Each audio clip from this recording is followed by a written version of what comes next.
Hello my dear friends, welcome to my channel. ఈరోజు నేనైతే ఇన్స్టెంట్గా చేసుకున్నటువంటి టమాటా పచ్చడి ఎలా చేసుకోవాలో చూపిపోతున్నానండి. ఈ విధంగా చేసుకుంటే 1 వీక్ వరకు బయట ఉన్నా సరే, ఫ్రిడ్జ్లో పెట్టుకున్నా సరే స్టోర్ చేసుకోవచ్చు. ఇది టిఫిన్స్లోకైనా బాగుంటుంది, రైస్లోకైనా బాగుంటుంది. మీరు కూడా ఒకసారి ట్రై చేయండి. దీనికోసం అయితే నేనైతే ముందుగా ఒక 1/2 కేజీ టమాటాలు బాగా పండినవి తీసుకొని ముక్కలుగా కట్ చేసుకొని స్టవ్ మీద పెట్టేసుకున్నాను. ఇందులోనే ఉప్పు, పసుపు, కొంచెం చింతపండు కూడా వేసి ఉడికించుకుంటున్నాను. వాటర్ అయితే వేయకూడదండి. టమాటా ఉడికిన తర్వాత వాటర్ వస్తుంది కదా.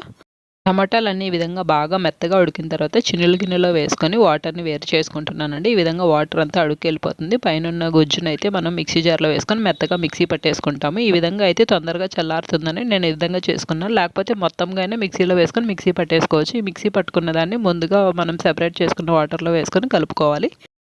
ఈ విధంగా వాటర్లో బాగా కలుపుకున్న తర్వాత మనం పోపు కోసం అయితే స్టవ్ మీద కడాయి పెట్టేసుకొని అందులో కొంచెం ఆయిల్ అయితే వేసుకొని ఆయిల్ వేడయ్యాక ఆవాలు, జీలకర్ర, శనగపప్పు వేసుకొని అందులోనే క్రష్ చేసి పెట్టుకున్నటువంటి వెల్లుల్లిపాయలు, కరివేపాకు వేసుకొని ఫ్రై చేసుకోవాలండి. ఒక ఎండుమిర్చి కూడా వేసుకొని నేను ఇన్స్టెంట్గా చేసుకుంటున్నాను. 1 వీక్ వరకే కాబట్టి శనగపప్పు వేసుకున్నాను. ఎక్కువ డేస్ నిల్వ ఉండాలనుకున్నప్పుడు వాటర్ ఎక్కువగా వేసుకోకూడదు. దగ్గరగా ఏ వరకు ఉడికించుకొని మిక్సీ పట్టుకోవాలి. శనగపప్పు కూడా వేసుకోకూడదు. అంతే అండి. ఫైనల్గా కొత్తిమీర జల్లేసుకుంటే ఇన్స్టెంట్ టమాటా పచ్చడి రెడీ అయిపోయింది. మరి మీరు ఎప్పుడైనా ఈ విధంగా టమాటా పికల్ టేస్ట్ ఉండే టమాటా పచ్చడి ట్రై చేశారో లేదో కామెంట్ చేయండి. మీకు ఈ రెసిపీ నచ్చినట్లయితే లైక్ చేయండి.